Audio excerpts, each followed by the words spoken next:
Shalom rekan-rekan semua, rekan setiap pendengar dari Bara Digital Ministry, bersyukur buat malam hari ini. Sekali lagi bisa berjumpa dengan rekan-rekan semua.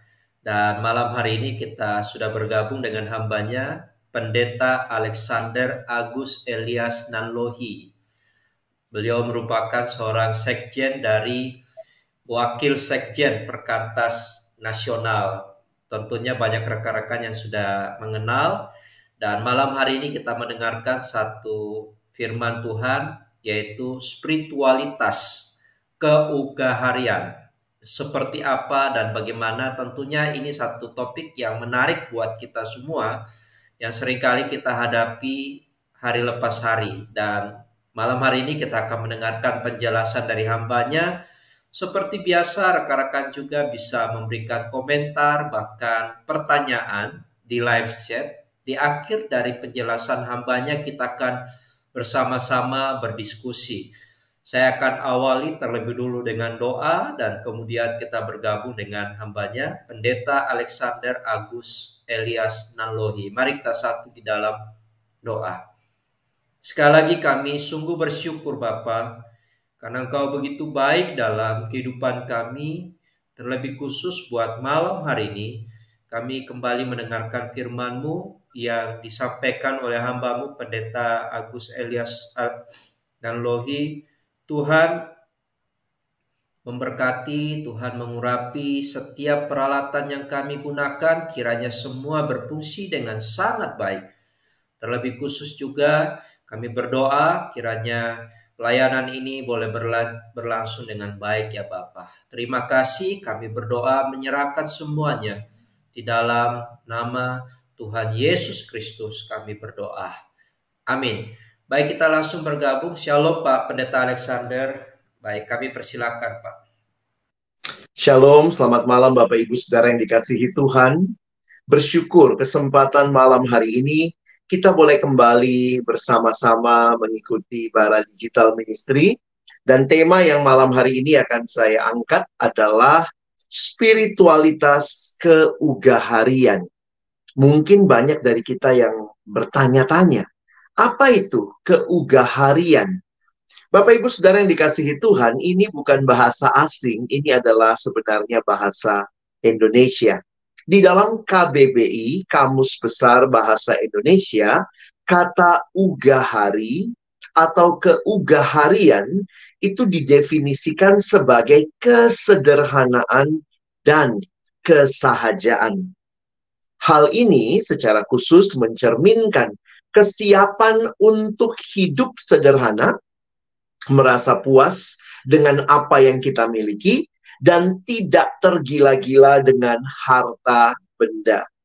Nah, Bapak Ibu Saudara yang dikasihi Tuhan, hal ini bukan hanya sesuatu yang ada di dalam pembahasan di dalam dunia saat ini, tetapi Alkitab secara khusus dalam konteks biblikal, keugaharian adalah tentang menghargai kecukupan dan juga berbagi dengan orang lain. Sebenarnya Persekutuan Gereja-Gereja Indonesia atau PGI telah telah memperkenalkan istilah ini sejak sidang raya yang dilakukan, sidang raya PGI ke-16 di Nias pada tahun 2014. Jadi ini menjadi sebuah kerinduan supaya umat Allah boleh hidup di dalam keugaharian. Nah, tetapi realitanya kita mungkin masih terus akan menghadapi pergumulan. Apa artinya hidup di dalam keugaharian? Bapak Ibu Saudara yang dikasihi Tuhan, salah satu firman Tuhan yang mendasari untuk mengerti tema ini adalah apa yang Paulus sharingkan di dalam Filipi pasal 4 ayat 11 sampai ayat yang ke-13. Kita akan membaca bagian ini bersama-sama. Kukatakan ini bukanlah karena kekurangan, sebab aku telah belajar mencukupkan diri dalam segala keadaan. Aku tahu apa itu kekurangan dan aku tahu apa itu kelimpahan. Dalam segala hal dan dalam segala perkara tidak ada sesuatu yang merupakan rahasia bagiku. Baik dalam hal kenyang maupun dalam hal kelaparan, baik dalam hal kelimpahan maupun dalam hal kekurangan. Segala perkara dapat kutanggung di dalam Dia yang memberi kekuatan kepadaku. Bapak Ibu Saudara yang dikasihi Tuhan, secara khusus ayat yang ke-11 menjadi ayat yang kita akan perhatikan. Tetapi kalau kita perhatikan ayat 12-nya, hal ini bukan berarti orang yang hidup cukup itu selamanya harus miskin. Bukan demikian sebenarnya. Karena Paulus telah pernah mengalami apa artinya kelimpahan, apa artinya kekurangan, tetapi yang penting dan menarik adalah ada perasaan cukup. Itulah yang Paulus sharingkan. Mari kita perhatikan ayat yang ke-11. Kalau Bapak Ibu Saudara memperhatikan dalam ayat ini, Paulus mengungkapkan kepuasannya dalam segala keadaan. Yang tadi ya, termasuk waktu kelimpahan ataupun waktu kekurangan. Dan yang menarik, ini bisa dia alami karena ia telah belajar merasa cukup. Kata mencukupkan itu di dalam bahasa Inggris dipakai istilah content. Telah merasa cukup, merasa puas, dan inilah yang sebenarnya kita sebut dengan keugaharian. Paulus menunjukkan bagaimana keugaharian telah membantu hubungannya dengan Tuhan, dengan sesama, dan bahkan juga berdampak di dalam pelayanannya. Sehingga kalau Bapak Ibu Saudara memperhatikan, rasa cukup itu bukan tergantung apa yang kita miliki secara pertama-tama. Tetapi apa yang kita alami bersama Tuhan di dalam hati, yang akhirnya kita katakan, iya, saya belajar mencukupkan diri, sehingga baik dalam kelimpahan. Kita tidak menolak kalau Tuhan memberikan kelimpahan, tetapi bahkan di dalam hal yang kekurangan pun, kalau kita telah belajar mencukupkan diri, kita akan bisa bersikap dengan benar. Bapak Ibu Saudara yang dikasihi Tuhan, di dalam Alkitab kita menemukan banyak tokoh-tokoh yang juga hidupnya ugahari. Hidupnya sederhana, bersahaja. Banyak nabi yang kita pelajari di dalam Perjanjian Lama khususnya, mereka adalah orang-orang yang biasanya dikenal hidup secara sederhana. Salah satunya Yohanes Pembaptis misalnya. Di dalam Matius 3 ayat 4 dikatakan Yohanes, dalam arti Yohanes Pembaptis, dia memakai jubah bulu unta dan ikat pinggang kulit, dan makanannya belalang dan madu hutan. Sederhana, menunjukkan kehidupan yang sederhana. Dan bahkan kalau kita melihat teladan utama kita, yaitu Yesus Kristus, dia sendiri menjalani hidup yang sederhana. Sehingga Bapak Ibu Saudara yang dikasihi Tuhan, apa yang saudara dan saya sebagai pengikut Yesus jalani, seharusnya juga belajar melihat apa artinya merasa cukup. Kalau kita memperhatikan, keugaharian itu membantu kita untuk fokus pada apa yang benar-benar penting dalam hidup, dan memungkinkan kita untuk menjalani hidup dengan tenang, dan bahkan melayani Tuhan dengan lebih efektif. Orang yang fokus kepada apa yang benar-benar dibutuhkan. Keugaharian, Bapak Ibu Saudara, juga mengajarkan kita untuk menghargai berkat Tuhan yang diberikan dalam hidup kita, dan bahkan juga belajar berbagi dengan orang lain. Nah, kita hidup di dalam dunia yang begitu rupa sedang menawarkan begitu banyak hal, sehingga mungkin akan selalu ada tantangan untuk menghidupi kehidupan yang ugahari. Apa tantangan yang kita hadapi? Di mana kita hidup di dalam zaman orang berlomba-lomba untuk memiliki lebih banyak, tampak lebih sukses, dan seringkali untuk hidup dengan kemewahan. Mungkin kita melihat di sekitar kita, ada cara pandang duniawi. Apa itu bahagia? Oh, bahagia itu kalau dia punya mobil. Bahagia itu kalau dia punya sesuatu yang bisa mengukur bahwa, wah, dia berhasil. Tidak ada orang tua yang sebenarnya mengajarkan anaknya untuk hidup materialistis. Tapi mungkin tanpa sadar, ketika orang tua pergi bertemu dengan orang tua lain, lalu akhirnya pulang bilang sama anaknya, itu tuh anaknya si om ini, itu namanya sukses, lihat dia baru ganti mobil, lihat dia sudah bisa beli rumah. Tanpa kita sadari, maka yang kita masukkan dalam benak anak-anak kita adalah sukses itu berarti memiliki materi. Dan kalau kita tidak hati-hati, itu membuat orang jadi materialis. Wah, lihat uangnya, lihat hartanya, sukses, lihat karirnya. Bukankah koruptor juga kaya, banyak uang? Apakah itu bahagia? Akhirnya kita sadar, kita bukan menolak materi, tapi hati-hati jangan menjadi materialis. Apa itu bahagia? Oh, kalau saya bisa belanja sepuasnya. Jangan-jangan jatuh kepada konsumeris. Kita butuh barang-barang dalam hidup kita, tapi jangan jadi kegilaan belanja, saudara ya. Kadang-kadang kita bergumul dengan apa yang mungkin kita beli. Ada lagi yang mengatakan bahagia itu, ya kalau saya bisa makan, minum sepuasnya, mungkin main laki-laki, perempuan sepuasnya, bersenang-senang, foya-foya, jalan-jalan. Hati-hati, jangan sampai jatuh ke dalam hedonis.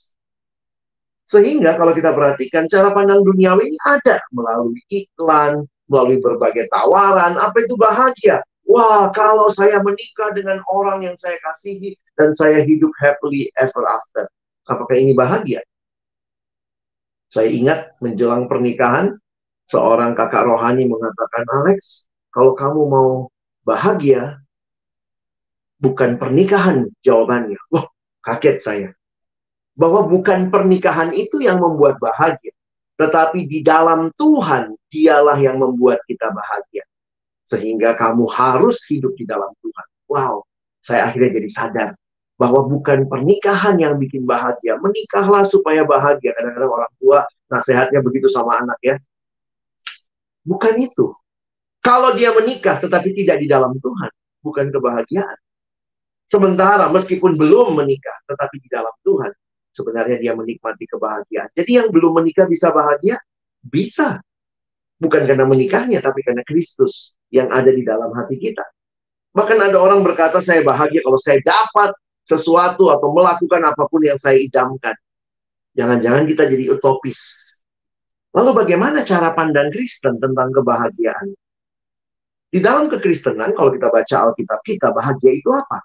Bahagia itu ketika kita boleh hidup sesuai kehendak Allah. Kita hidup taat. Jangan-jangan karena kita hidup taat, kita tidak ikut korupsi, mungkin kita tidak dapat harta sebanyak orang lain. Kita hanya puas dan cukup dengan apa yang kita terima sebagai penghasilan kita. Jadi bukan jumlah hartanya yang menentukan kebahagiaan. Tetapi apakah saya hidup sesuai kehendak Allah? Apakah juga saya bahkan bisa membuat orang lain bahagia? Bahagia itu bukan sesuatu yang akhirnya saya nikmati dan saya live happily ever after. Itu individualis tadi. Dalam keluarga, dalam pekerjaan, dalam pernikahan, dalam pelayanan. Jadi kebahagiaan menurut Alkitab prinsipnya itu bukan tujuan tapi akibat. Itu adalah hidup yang diberkati karena ketaatan. Bahkan Yesus berkata lebih berbahagia memberi daripada menerima. Dan ingat, pada akhirnya hanya Tuhan yang dapat memuaskan kita. Nah, Bapak Ibu Saudara yang dikasihi Tuhan, tidak mudah ya hidup ugah hari.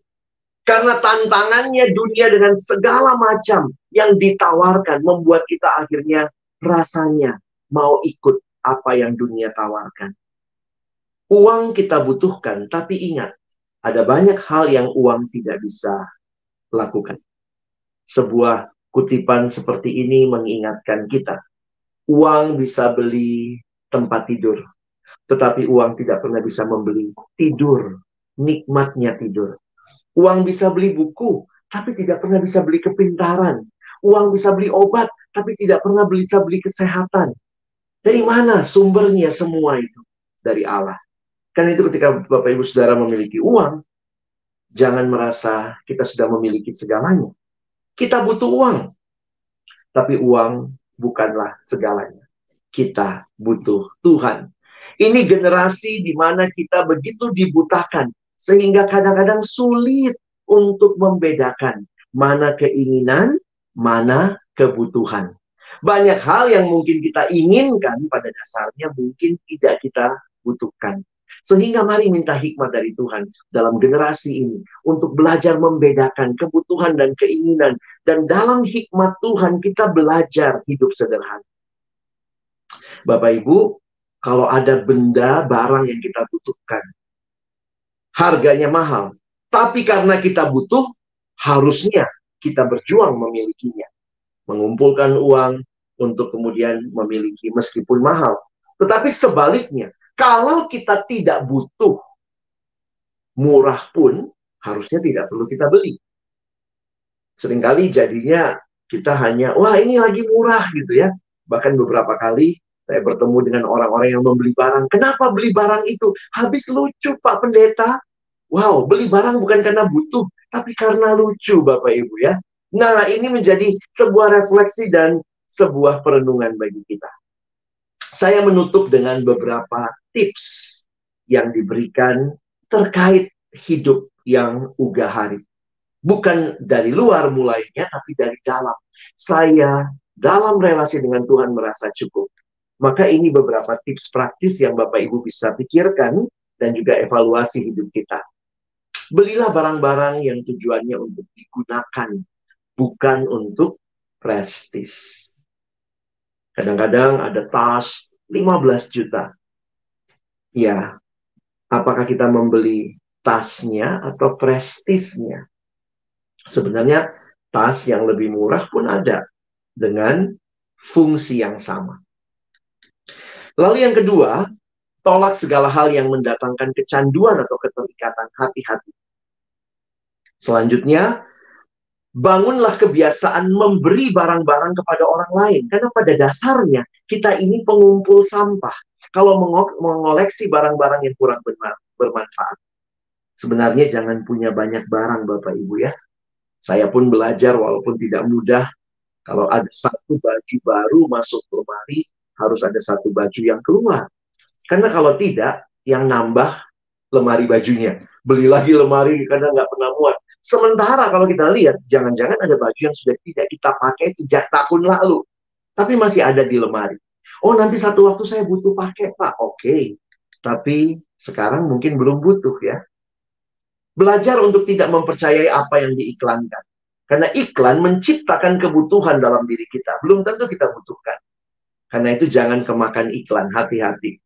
Bapak Ibu Saudara, ini yang perlu kita secara bijaksana pahami. Selanjutnya, belajar untuk menikmati barang tanpa harus memilikinya.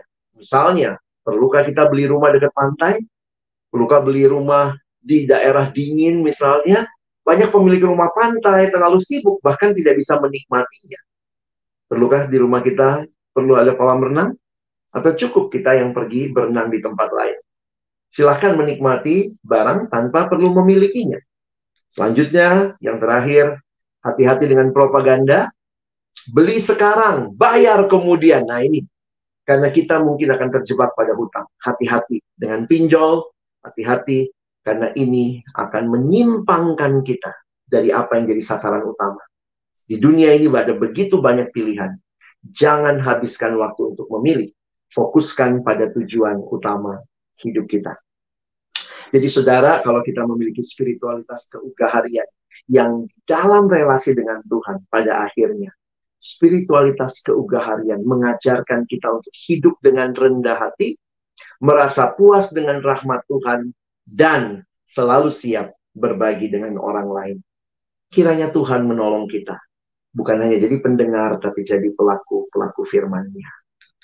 Amin. Oh, terima kasih Pak Pendeta Alex buat apa yang disampaikan malam hari ini terkait dengan spiritualitas keugaharian. Cukup menarik Pak Pendeta, ada komentar yang masuk terkait dengan kebutuhan. Dia menyampaikan seperti ini. Masalahnya, kadang kita beli apa yang kita tidak butuhkan. Mungkin tadi sudah dijelaskan karena iklan ya Pak dan Ya. sebagainya. Tapi ada juga pertanyaan yang menarik seperti ini Pak. Eh, Kadang orang itu beriman karena kebutuhan ya Pak. Maksudnya antara, Hmm. nah, oh saya yakin dan percaya akhirnya itu kan yang diusahakan. Cuma kembali lagi apakah itu menjadi kebutuhan atau keinginan Pak dalam hal ini. Iya. Pertanyaannya adalah bagaimana cara kita memposisikan iman dan kebutuhan terkait hal ini Pak. Justru sebenarnya kalau kita beriman, kita akan tahu apa yang kita butuhkan. Karena iman bicara percaya pada Tuhan, berelasi dengan Tuhan, berarti kita pun juga sadar apa yang Tuhan mau kita miliki, apa yang Tuhan mau kita gunakan.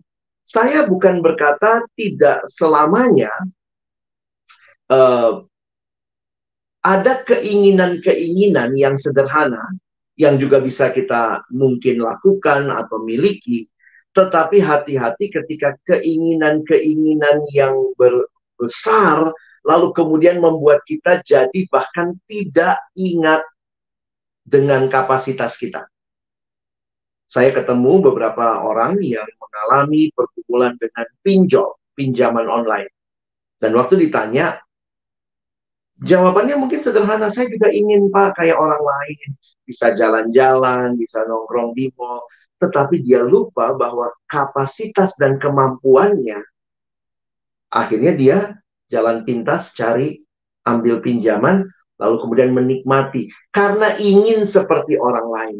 Nah, saya melihat ada hal-hal yang kalau Bapak Ibu misalnya ingin berlibur, ingin jalan-jalan, ingin menikmati waktu santai, silahkan. Tapi kemudian kita usahakan, kita menabung, ya mungkin kita sisihkan uang kita. Jadi itu adalah satu sisi keinginan, tapi pada akhirnya waktu kita juga menikmatinya, saya pikir kita juga disegarkan. Jadi memang kadang-kadang tipis bedanya antara keinginan dan kebutuhan. Nah, tapi disinilah makanya saya katakan tadi, kalau kita butuh, mahal pun kita usahakan. Tapi kalau kita nggak butuh, beli dua gratis satu, nggak butuh, ngapain dibeli? Tapi ini ada gratisan satu nih rasanya ya. Kalau ibu-ibu langsung bilang, tapi kan bisa buat nanti. Nah ini kadang-kadang saya pikir, bener nggak buat nanti? Atau jangan-jangan cuma untuk memuaskan keinginan kita. Siapa yang paling sering menyapa kita sekarang di rumah? Yang paling sering menyapa kita adalah paket. Ya, paket. Karena kita begitu gampang sebenarnya ya. Tapi ingatlah, apakah itu benar-benar kebutuhan? Atau itu cuma keinginan? Kalaupun keinginan, apakah itu sesuatu yang sesuai dengan kapasitas kita? Tanpa harus meminjam, tanpa harus mengorbankan hal yang kita butuhkan untuk hal yang kita inginkan. Saya pikir di situ balance-nya, Pak. Baik, ini cukup menarik Pak ketika membahas hal ini. Pak Pendeta, kalau kita lihat di Alkitab ya, bahkan Tuhan sendiri itu memberikan secara langsung. Kita lihat Abraham, kita lihat Ayub sampai Tuhan berkata dilimpahkan 2 kali lipat dari apa yang dia dapat. Itu tandanya bahwa memang berkat itu datangnya daripada Tuhan ya Pak, tanpa diminta atau seperti apa Pak konsep ini. Karena banyak orang bilang kalau engkau diberkati pasti melimpah dan sebagainya. Sehingga apa sih ukuran dari kata cukup itu kalau dalam kehidupan kita Pak? Dan kaitannya dengan Alkitab. Baik. Wah, ini nanti butuh sesi yang lain ini, Pak. Ya, menarik sekali ya. Bagaimana di dalam dunia kemiskinan itu ada batasnya. Kalau dia cuma punya penghasilan menurut PBB misalnya 2 US dollar per hari, wah itu kategorinya miskin. Jadi ada batas bawah ini orang disebut miskin. Tetapi menarik ya, tidak ada batas atas kekayaan. Oh ini udah terlalu kaya nih ya. Jadi menarik ya bahwa eh, manusia tidak pernah merasa cukup. di dalam natur berdosa, bahkan ketika tidak merasa cukup, dia usahakan lewat apa? Korupsi lah, memeras orang lain lah. Supaya apa? Supaya apa yang dia mau terpenuhi. Jadi, kalau kita kaitkan dengan kelimpahan berkat, saya harus katakan, salah satu ciri Allah memberkati bisa dengan memberikan kelimpahan dalam hal materi. Tetapi itu bukan satu-satunya ukuran berkat Allah. Sederhana sekali, Tuhan Yesus. Kalau kita mau mengukur hidup sukses dari harta, Yesus paling nggak sukses. Lahir minjem kandang, mati minjem kubur, dimakamkan. Dia tidak sukses dalam ukuran dunia. Tetapi dia taat kepada Bapa dan itu menjadi teladan bagi kita. Jadi silahkan, kalau Tuhan kasih kelimpahan berkat kepada kita, maka ingat, itu dipakai bagi kemuliaan Tuhan dan juga jadi kebaikan bagi sesama. Tetapi kalaupun Tuhan tidak kasih, karena ada orang yang waktu dia mau hidup jujur, Pak, malah nggak dapat proyek, akan susah hidupnya, karena nggak mau korupsi, nggak mau nilep duit, jadi akhirnya hidupnya pas-pasan. Tapi karena dia taat, bagi saya itu sebenarnya ukuran kesuksesan. Jangan melihat materi hanya materi sebagai satu-satunya ukuran berkat Tuhan dalam hidup kita. Wow, baik Pak Pendeta, terima kasih. Seringkali Pak kita melihat ada orang itu justru kebahagiaan dia itu ketika memberi Pak.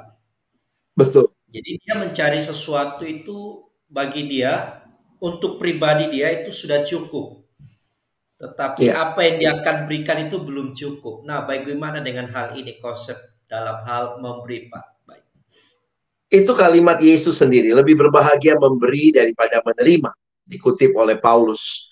Nah, yang menarik untuk kita perhatikan, tentu kita tidak memberi, akhirnya kemudian kita jadi kekurangan, malah kita minta-minta sama orang. Saya pikir juga konsepnya bukan demikian. Memberi dari kemurahan hati menjadi tanda kita pun telah mengalami kemurahan Tuhan, sehingga kita memberi tentu dalam kapasitas yang kita miliki. Jangan juga demi dilihat orang, wih, saya pinjam uang, saya kasih persembahan, nanti dicatat di gereja, masuk namanya, wah, dia memberi sekian puluh juta, padahal itu minjem. Padahal itu mungkin dari tempat lain. Jadi ini bukan masalah. Memberi menjadi sebuah tanda kemurahan hati, karena kita telah mengalami kemurahan dari Tuhan, dan karena itulah kita perlu juga paham bahwa ini memberi dalam batas yang wajar. Jadi balik lagi ya, beberapa kali saya pikir kalau ada orang ketika dia memberi, akhirnya dia sendiri minjam, dia sendiri harus berutang, itu menurut saya bahkan kita berusaha, kita tidak bisa membedakan mana kebutuhan. Keinginan untuk memberi harus disadari dengan kebutuhan yang harusnya kita penuhi juga. Nah, jadi ini yang saya pikir hidup Kristen itu perlu hikmat, Pak ya, dari Tuhan ya. Karena itu terus berjalan dekat dengan Tuhan. Tuhan bilang pakai rasiomu, pakai pikiranmu yang benar untuk boleh hidup sesuai kehendak. Terima kasih Pak terkait dengan hal ini. Kita tahu bahwa di Alkitab ada talenta Pak. Orang dibeli Iya. satu, talenta ada bahkan lebih. Nah, dalam kaitan dengan kehidupan sehari-hari, terkadang dia merasa bahwa saya itu talentanya banyak. Sehingga aktivitasnya banyak. Pak, sebenarnya dalam pekerjaan sendiri, bagaimana cara kita mengukur bahwa ini sudah cukup atau memang harus kita kerjakan, Pak? Kadang-kadang ada orang sampai mengabaikan kesehatannya, keluarganya, dan sebagainya, Pak. Betul. Nah, sebagai umat Tuhan, memandang talenta itu dari segi topik kita malam hari ini harusnya seperti apa, Pak? Iya. Saya tetap meyakini bahwa kita butuh hikmat, dan Tuhan memberikan kita hikmat di dalam kita melewati berbagai pergumulan, tantangan kehidupan. Nah, kita perlu memperhatikan beberapa hal. Misalnya konteks, apakah di situ Walaupun kita punya banyak talenta, tetapi kan kita bukan juru selamat yang bisa melakukan semua hal. Apakah di situ ada orang lain? Nah, saudara mungkin yang punya talenta banyak bisa melatih orang lain untuk melakukan apa yang lebih baik lagi daripada saudara pegang 10 pelayanan, tetapi 10-10-nya nggak ada yang fokus, begitu ya. Jadi Tuhan kasih hikmat, Tuhan kasih kapasitas, Tuhan kasih pertimbangan buat kita melihat ini kondisinya bagaimana. Saya punya teman yang ketika dia membandingkan, dia ditawarkan, karena sangat bagus pelayanan musiknya, dia ditawarkan pelayanan di 4 gereja. Nah, dia harus milih nih Pak. Nah, menarik waktu saya bertanya pertimbangan dia. Dia pilih satu gereja kecil, dia bilang di situ saya rutinnya di situ. Kenapa? Tidak ada pemusik. Sementara dia mempersiapkan melatih anak-anak yang berbakat untuk memainkan musik. Sementara di gereja lain, karena pas jam ibadahnya tidak sama, dia bilang, saya tetap paginya ke gereja di mana saya melayani, lalu siangnya sebulan sekali saya ke gereja X untuk membantu tim musiknya, dan di sana sudah lebih banyak pemusik ya. Nah, lalu dia pergi lagi ke gereja lain yang mungkin juga pemusiknya sudah ada. Jadi akhirnya saya lihat gitu ya, sampai berapa lama dia bilang saya akan melakukan ini sampai 1 tahun sampai ada yang siap menggantikan. Jadi kemudian nanti dia lihat lagi kapasitasnya dan mungkin peluang yang Tuhan bukakan. Lalu dengan hikmat Tuhan, waktu dia berdoa, bergumul, dia akan lihat lagi Tuhan pimpin kemana. Jadi kemampuan, kapasitas, pertimbangan itu seharusnya mengiringi waktu kita misalnya yang talentanya banyak ini untuk bisa melihat mana yang Tuhan berikan. Sehingga kita tidak mengabaikan talenta kita, tapi juga kita tidak menjadikan diri kita seperti orang yang dibutuhkan di banyak tempat, padahal kita tidak pernah fokus dengan apa yang Tuhan berikan. Terima kasih, sangat jelas Pak untuk Ya, penjelasannya. Pak, karena waktu, satu pertanyaan terakhir Pak. Terkait dengan topik malam hari ini. Tentu kan orang bekerja itu salah satu tujuannya adalah untuk masa depan Pak. Untuk ya, keluarga, bahkan sampai memikirkan studi anak-anaknya. Kalau dia di Jakarta mungkin ngontrak Pak untuk perpanjangan dan sebagainya. iya, iya. Menempatkan posisi sebagai rasa cukup di tengah kekhawatiran akan masa depan itu seharusnya seperti apa melihatnya Pak? Karena kalau kita berkata saat ini cukup, mungkin kita nggak tetap Iya. akan ada kekhawatiran ke depan Pak. Sebagai umat Tuhan, apa sih yang kita harus lakukan dan tetap merasa yakin bahwa Tuhan pelihara Pak? Baik. Iya, ini juga topik besar yang menarik ya Pak. Kalau saya ingat dalam pergumulan pribadi, eh, tentunya kita mau terus ya berkembang, memberi yang terbaik, memberi lebih banyak, memberi lebih lebih limpah bagi yang lain. Nah, waktu belajar tentang kekhawatiran, jadi ada kalimat begini ya, secara sederhana saya coba kalimatkan ulang begini. Hidup kita adalah hidup yang sibuk ya, dalam arti melakukan apa yang kita uh, harus lakukan supaya kebutuhan kita terpenuhi. Jadi waktu belajar dari dalam Alkitab, sebenarnya kita itu harus berjuang untuk hidup. Makanya Paulus bilang orang yang nggak mau kerja jangan makan. Ya, jadi sisi yang utama bahwa kita itu harus berjuang mencukupkan kebutuhan yang Tuhan berikan bagi kita. Kalau sudah menikah berarti bagi keluarga. Jadi kita harus bekerja, kita harus berjuang. Tetapi ternyata dalam perjuangan bekerja itu ada dua motivasi yang penting untuk kita ingat. Yang satu, motivasinya karena khawatir. Khawatirnya apa? Kalau saya nggak kerja, nanti saya nggak makan. Oke. Kekhawatiran yang seperti ini akan masa depan kadang-kadang melupakan Tuhan. Tetapi motivasi yang kedua, saya kerja nih, saya berjuang nih, saya jelas-jelas berjuang. Tapi karena saya tahu Allah sudah menyediakan yang saya butuhkan. Jadi, Bapak Ibu Saudara, perhatikan ketika kita sedang berjuang mencukupkan kebutuhan kita, kebutuhan keluarga kita. Sebagai orang beriman, apakah itu lahir dari ketakutan karena kita tidak bisa mengontrol masa depan, ataukah itu lahir dari penyerahan kepada keyakinan bahwa Tuhan sudah sediakan. Nah, sekarang tinggal bagian kita. Nah, jadi mungkin itu yang sangat harus membedakan ya Pak. Bagaimana kita sebagai orang beriman, kita berjuang justru karena kita tahu Allah sudah sediakan buat kita. Jadi perjuangan kita tidak membawa kita galau dalam kekhawatiran. Sementara orang-orang yang terus khawatir, aduh nanti saya nggak dapat ini, saya nggak dapat itu. Dia berjuang, tapi perjuangannya lahir dari kekhawatiran. Dan itu pasti melelahkan. Tapi buat kita, justru karena kita tahu Tuhan sediakan, kita berjuang dan kita percaya Tuhan sudah menyiapkan apa yang terbaik bagi kita. Terima kasih Pak Pendeta. Mungkin satu statement terakhir Pak dari hambanya, karena kita tahu juga di luar sana banyak yang sedang berjuang mencari pekerjaan. Tetapi terkait dengan topik malam hari ini, rasa cukup.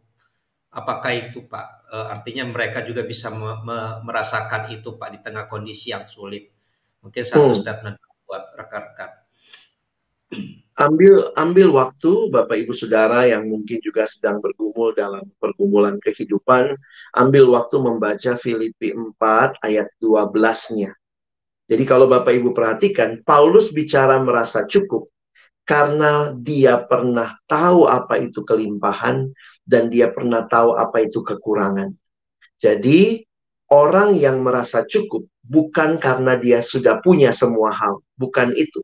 Prinsip Alkitab tidak menolak kekayaan. Alkitab pun juga bicara bahwa ada saat-saat di mana orang mengalami kekurangan. Justru di situ kita perlu terus memiliki hati yang merasa cukup. Dan percaya bahwa Tuhan akan menyediakan, karena Tuhan menyediakan kita melakukan bagian kita. Tapi di sisi lain, sebagai gereja Tuhan, justru kita juga dipanggil untuk memperhatikan sesama di dalam gereja. Jangan-jangan ketika kantong Bapak Ibu Saudara sedang penuh, dompetnya lagi tebal, ingatlah mungkin ada saudara-saudara di sekitar kita yang dompetnya lagi tipis. Sehingga kita pun bisa menjadi saluran berkat buat mereka. Saya pikir gereja harus berfungsi juga menjadi perpanjangan kasih Allah, sehingga pada akhirnya seperti gereja perjanjian baru, tidak ada yang kekurangan. Karena setiap orang yang memiliki lebih banyak, dia akan melihat kebutuhan sesamanya dan berbagi. Sehingga Kisah Rasul pasal 2 mengatakan mereka semua saling berbagi dan semua cukup. Nah, saya pikir ini tantangan yang Tuhan berikan. Rasa cukup mulai dalam diri kita. Tapi biarlah juga gereja mengupayakan kecukupan dengan berbagi satu sama lain.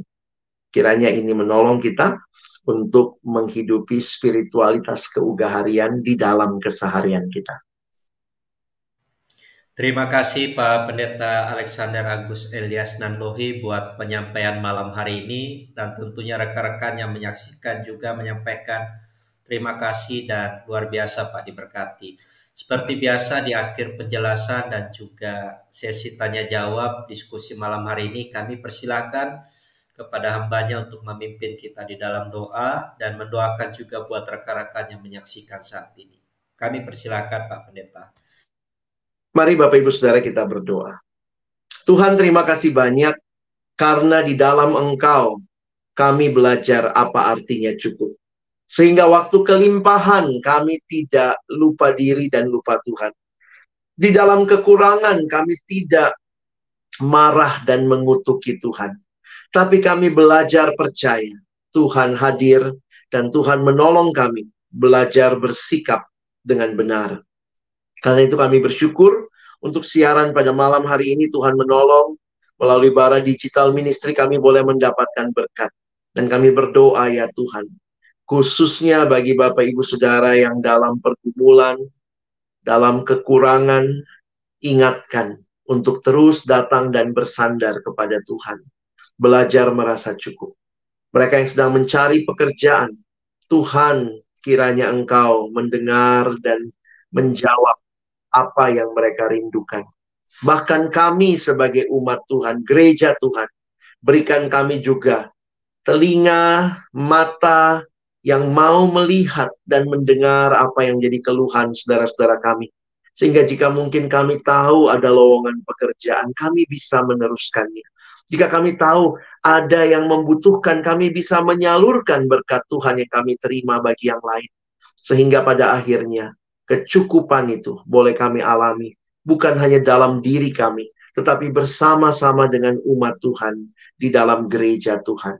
Terima kasih sekali lagi buat apa yang kami terima malam hari ini. Berkati terus Bara Digital Ministry untuk semua yang bekerja di dalam pelayanan ini. Biarlah sungguh Tuhan pakai untuk kemuliaan namamu, dan siaran-siaran ini juga boleh dibagikan menjadi berkat bagi banyak orang. Kami menutup siaran malam hari ini dalam ucapan syukur dalam nama Yesus kami berdoa, bersyukur. Amin. Amin. Sekali lagi terima kasih Pak Pendeta Alexander Agus Elias Nanlohi dan juga buat setiap rekan-rekan. Kita akan berjumpa kembali esok hari jam 7 malam, dan tentunya tayangan ini kita upload di YouTube dari Bara Digital Ministry. Bersama saya dengan Boas Tony dan segenap tim. Sekali lagi thank you dan sampai jumpa. Tuhan Yesus Kristus memberkati kita semua. Amin.